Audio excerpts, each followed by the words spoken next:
আজ একটি দিন যা মনে রাখবেন সারা জীবন। এই মুহূর্তে যে খবরটি আপনার কাছে পৌঁছাতে চলেছি তা শুধু একটি ঘোষণা নয়, এটি কোটি মানুষের প্রত্যাশার বাস্তবায়ন। যারা যৌবনের সেরা দিনগুলো উৎসর্গ করেছেন এই দেশের সেবায়, যারা ঘাম ঝরিয়েছেন রাষ্ট্রের প্রতিটি কোণে, যারা এখন বার্ধক্যে কাটাচ্ছেন নিভৃত জীবন, তাদের জন্য এসেছে এমন এক সুসংবাদ যা ইতিহাসের স্বর্ণাক্ষরে লেখা থাকবে। ঘড়ির কাঁটায় এখন বিকেল ৩:৪৫। এই সময়টি মনে গভীরভাবে গেঁথে নিন, কারণ এই মুহূর্তেই রাজধানীর মন্ত্রিপরিষদ বিভাগের সম্মেলন কক্ষে জাতীয় পে কমিশনের চূড়ান্ত ও সর্বশেষ সভা সমাপ্ত হয়েছে। এবং এই সভা থেকে যে সিদ্ধান্তগুলো বেরিয়ে এসেছে তা শুধু কর্মরত সরকারি কর্মচারীদের নয়, বরং দেশের প্রায় ৫ লাখ পেনশনভোগীর জীবনে আনতে চলেছে এক অভূতপূর্ব বিপ্লব। নবম জাতীয় পে স্কেল, এই শব্দগুলো নিয়ে মাসের পর মাস জল্পনা চলেছে, প্রতীক্ষার প্রহর গুনেছেন লাখো মানুষ। কিন্তু আজ যা উন্মোচিত হয়েছে তা সকল কল্পনাকে অতিক্রম করেছে। এবারের পে স্কেল পূর্ববর্তী ৮টি স্কেল থেকে আমূল ভিন্ন, কারণ এবার শুধু চাকরিজীবীদের কথা মাথায় রাখা হয়নি। যারা কর্মজীবন শেষে অবসরে গেছেন, যারা পেনশনের ওপর নির্ভরশীল, যাদের বয়সের বোঝা ভারী হয়েছে, তাদের জন্যও এসেছে এক যুগান্তকারী পরিকল্পনা। পে কমিশনের সম্মানিত চেয়ারম্যানের সভাপতিত্বে আজকের এই ঐতিহাসিক সভায় যে প্রস্তাবনা চূড়ান্ত হয়েছে তা সত্যিকার অর্থেই জীবন বদলানোর ক্ষমতা রাখে। সভা সমাপ্তির পর কমিশনের এক শীর্ষ কর্মকর্তা সংবাদ মাধ্যমকে জানিয়েছেন, এবার পেনশনভোগীদের জন্য যে ব্যবস্থা গ্রহণ করা হয়েছে তা তাদের বার্ধক্যের দিনগুলোকে সম্পূর্ণভাবে পাল্টে দেবে। আর সেই পরিবর্তনের হৃদয়ে রয়েছে দুটি শক্তিশালী শব্দ: শতভাগ, দ্বিগুণ। আজকের সভায় কেন্দ্রীয় বিষয় ছিল পেনশন সংস্কার, এবং এই সংস্কারের মূলমন্ত্র হল একটি অসাধারণ কিন্তু সহজ নীতি, যার অভাব সবচেয়ে প্রকট তাকেই দিতে হবে সবচেয়ে বেশি। প্রচলিত পদ্ধতিতে সবার জন্য একই শতাংশ হারে পেনশন বাড়ানো হয়নি এবার, বরং অবলম্বন করা হয়েছে একটি বৈজ্ঞানিক ও হৃদয়স্পর্শী পন্থা। আয়ের ভিত্তিতে পেনশনভোগীদের শ্রেণীবদ্ধ করা হয়েছে ৩টি ক্যাটাগরিতে, এবং প্রতিটি ক্যাটাগরির জন্য নির্ধারিত হয়েছে পৃথক বৃদ্ধির হার। এবার সেই ৩ ক্যাটাগরির গভীরে প্রবেশ করা যাক। প্রথম ক্যাটাগরি, এখানে অন্তর্ভুক্ত রয়েছেন নিম্ন আয়ের পেনশনভোগীরা, যারা প্রতি মাসে ২০,০০০ টাকার কম পেনশন পান। এই বিভাগে রয়েছেন দেশের প্রায় ২ লাখ পেনশনভোগী। এরা প্রধানত তৃতীয় ও চতুর্থ শ্রেণীর অবসরপ্রাপ্ত কর্মচারী, যারা নীরবে নিভৃতে নিরনুষভাবে রাষ্ট্রের সেবা করে গেছেন। দফতর পরিচ্ছন্ন রেখেছেন, কাগজপত্র বহন করেছেন, পিয়ন, চাপরাশি, আয়া, মালি হিসেবে কর্তব্য পালন করেছেন। তাদের বর্তমান মাসিক পেনশন মাত্র ৮ থেকে ১৫,০০০ টাকার মধ্যে। বর্তমান বাজার পরিস্থিতিতে এই অর্থ দিয়ে বেঁচে থাকা কতটা কঠিন। একটি সাধারণ ঘরের ভাড়া ৫-৬ হাজার টাকা, প্রতিদিনের খাবারের খরচ ৭-৮ হাজার, রোগের ওষুধপত্রের জন্য ৩-৪ হাজার, বিদ্যুৎ, পানি, গ্যাসের মাসিক বিল আরও ২ হাজার। মাস শেষে হিসাব কখনো মেলে না, ঘাটতি রয়েই যায়। ফলস্বরূপ তারা বাধ্য হন সন্তান সন্ততির ওপর নির্ভরশীল হতে। কিন্তু এখন শুনুন সেই অভাবনীয় সিদ্ধান্ত।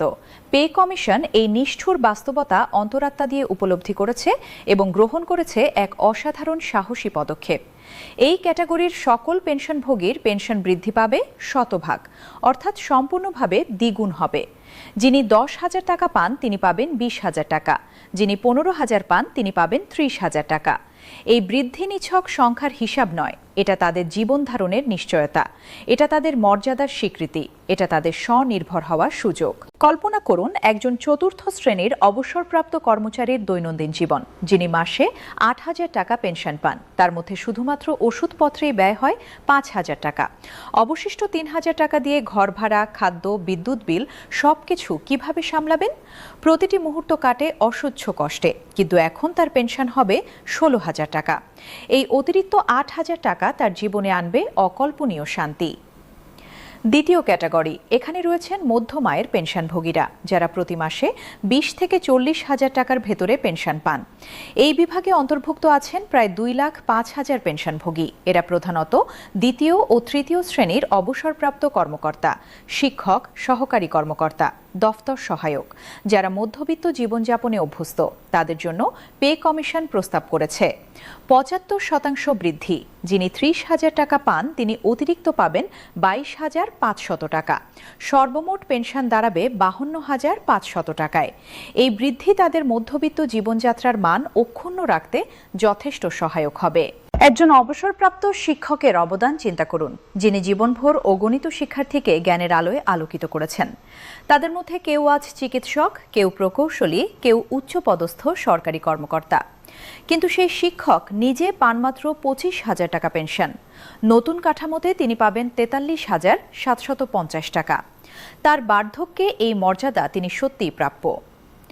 তৃতীয় ক্যাটাগরি, এখানে রয়েছেন উচ্চপদস্থ অবসরপ্রাপ্ত কর্মকর্তারা, যারা মাসিক 40,000 টাকার ঊর্ধ্বে পেনশন পান। এই শ্রেণীতে রয়েছেন প্রায় 50,000 পেনশনভোগী।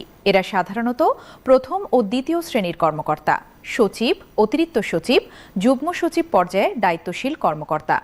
তাদের জন্য পে কমিশনের প্রস্তাব হল 55% বৃদ্ধি। যিনি 50,000 টাকা পান তিনি অতিরিক্ত পাবেন 27,500 টাকা। সর্বমোট পেনশন হবে 77,500 টাকা। শতাংশের হিসাবে তুলনামূলকভাবে কম মনে হলেও টাকার পরিমাণ মোটেই কম নয়। এই মুহূর্তে স্বাভাবিকভাবেই আপনার মনে প্রশ্ন জাগতে পারে, কেন এই পার্থক্য? কেন নিম্ন আয়ের জন্য 100% এবং উচ্চ আয়ের জন্য 55%? এটা কি অসমতা সৃষ্টি করছে না? উত্তরটা একদম পরিষ্কার, না, এটাই প্রকৃত সুবিচার। কারণ যার 8,000 টাকা পেনশন তার জন্য 8,000 টাকা বৃদ্ধি মানে বেঁচে থাকার মৌলিক অধিকার। আর যার 50,000 টাকা পেনশন তার জন্য 25,000 টাকা বৃদ্ধি মানে জীবনযাত্রার মান আরও সমৃদ্ধ করা। উভয় গুরুত্বপূর্ণ, কিন্তু প্রয়োজনীয়তার তীব্রতা ভিন্ন। পে কমিশন এই সুসূক্ষ্ম বিষয়টি গভীরভাবে অনুধাবন করেছে। এটাই হলো প্রগতিশীল সংস্কার, যেখানে ধনী দরিদ্রের ব্যবধান হ্রাস করা হয়, দুর্বলকে শক্তিশালী করা হয়। কিন্তু দাঁড়ান, কাহিনী এখানেই শেষ নয়। পেনশন বৃদ্ধির পাশাপাশি আরও একটি অভূতপূর্ব সিদ্ধান্ত নিয়েছে পে কমিশন, আর সেটি হলো চিকিৎসা ভাতা। এই বিষয়ে যে সুপারিশ এসেছে তা প্রকৃত অর্থেই অনেক মানুষের জীবন বাঁচাতে পারে। বার্ধক্যের সবচেয়ে বড় চ্যালেঞ্জ কি জানেন? শারীরিক স্বাস্থ্য। 50 বছর অতিক্রম করার পর থেকেই শরীরে নানা ধরনের সমস্যা প্রকাশ পায়। 60 পেরোলে তা আরও প্রকট হয়ে ওঠে। 70 বছর বয়সে তো প্রায় নিয়মিতভাবেই কোনো না কোনো অসুস্থতা লেগে থাকে। ডায়াবেটিস, উচ্চ রক্তচাপ, হৃদরোগ, কিডনির জটিলতা, বাতের তীব্র যন্ত্রণা, দৃষ্টিশক্তির সমস্যা, এসব যেন নিত্যসঙ্গী। প্রতি মাসে ওষুধপত্রের ব্যয় 5 থেকে 10,000 টাকা, কখনো কখনো তারও বেশি। কিন্তু বর্তমানে পেনশনভোগীরা চিকিৎসা ভাতা বাবদ পান কত জানেন? মাত্র 2-3 হাজার টাকা। এই অর্থ দিয়ে কি সম্ভব? এক মাসের সম্পূর্ণ ওষুধপত্র কেনাই সম্ভব হয় না। বাকি খরচ কোথা থেকে আসবে? হয় পেনশন থেকে কাটতে হয়, নয়তো সন্তানদের দ্বারস্থ হতে হয়, যা একজন বয়োবৃদ্ধ মানুষের জন্য অত্যন্ত যন্ত্রণাদায়ক। পে কমিশন এই কষ্ট হৃদয় দিয়ে অনুভব করেছে এবং উপস্থাপন করেছে এক যুগান্তকারী সমাধান। চিকিৎসা ভাতা এখন থেকে হবে বয়সভিত্তিক। যাদের বয়স 75 বছর কিংবা তার ঊর্ধ্বে তারা প্রতি মাসে পাবেন 10,000 টাকা চিকিৎসা ভাতা। আর যাদের বয়স 55-এর নিচে অথবা যারা পারিবারিক পেনশন গ্রহণ করেন তারা পাবেন 5,000 টাকা। 10,000 টাকা চিকিৎসা ভাতা, এর তাৎপর্য কতখানি তা বোঝার জন্য একটি বাস্তব উদাহরণ দিচ্ছি। একজন 75 বছর বয়স্ক মানুষের মাসিক চিকিৎসা ব্যয় ডায়াবেটিসের জন্য 2,000 টাকা, উচ্চ রক্তচাপের জন্য 1,500 টাকা, হৃদরোগের জন্য 3,000 টাকা, বাতের ব্যথার জন্য 1,000 টাকা, চোখের চিকিৎসায় 500 টাকা, ভিটামিন ও পুষ্টি সহায়কে 500 টাকা, সর্বমোট 8,500 টাকা। 10,000 টাকা চিকিৎসা ভাতা এই সম্পূর্ণ ব্যয় মেটাবে এবং কিছু অর্থ উদ্বৃত্ত থাকবে। এটি কেবলমাত্র আর্থিক সাহায্য নয়, এটি মানসিক নিরাপত্তা। একজন বয়স্ক মানুষ যখন নিশ্চিত থাকেন যে তার চিকিৎসা খরচের ব্যবস্থা আছে, তখন তার মনের বোঝা হালকা হয়। তিনি নির্ভয়ে চিকিৎসা গ্রহণ করতে পারেন, অসুখ গুরুতর হওয়ার আগেই চিকিৎসকের পরামর্শ নিতে পারেন। এই মুহূর্তে পে কমিশনের সম্মানিত সদস্যবৃন্দ রাষ্ট্রীয় অতিথি ভবন যমুনার উদ্দেশ্যে যাত্রা করেছেন। সেখানে তারা প্রধান উপদেষ্টার হস্তে এই ঐতিহাসিক সুপারিশমালা অর্পণ করবেন। সরকার প্রধান এই প্রতিবেদন গ্রহণের পরপরই শুরু হবে চূড়ান্ত অনুমোদনের প্রক্রিয়া। পে কমিশনের দায়িত্ব পালন সম্পূর্ণ হয়েছে, সুপারিশমালা চূড়ান্ত করা হয়েছে। এখন বল সরকারের হাতে। প্রত্যাশা করা হচ্ছে খুব শীঘ্রই, হয়তো আসন্ন কয়েক সপ্তাহের মধ্যেই সরকারি গেজেট প্রকাশনার মাধ্যমে এই শুভ সংবাদ আনুষ্ঠানিকভাবে ঘোষিত হবে। সম্ভবত ফেব্রুয়ারি মাস থেকেই কার্যকর হবে এই নতুন কাঠামো। দেশের প্রায় 5 লাখ পেনশনভোগী এবং কয়েক লাখ কর্মরত সরকারি কর্মচারীর জীবনে আসতে চলেছে নতুন সূর্যোদয়, যেখানে থাকবে সম্মান, থাকবে নিরাপত্তা এবং সর্বোপরি থাকবে রাষ্ট্রের মমতাময় স্পর্শ।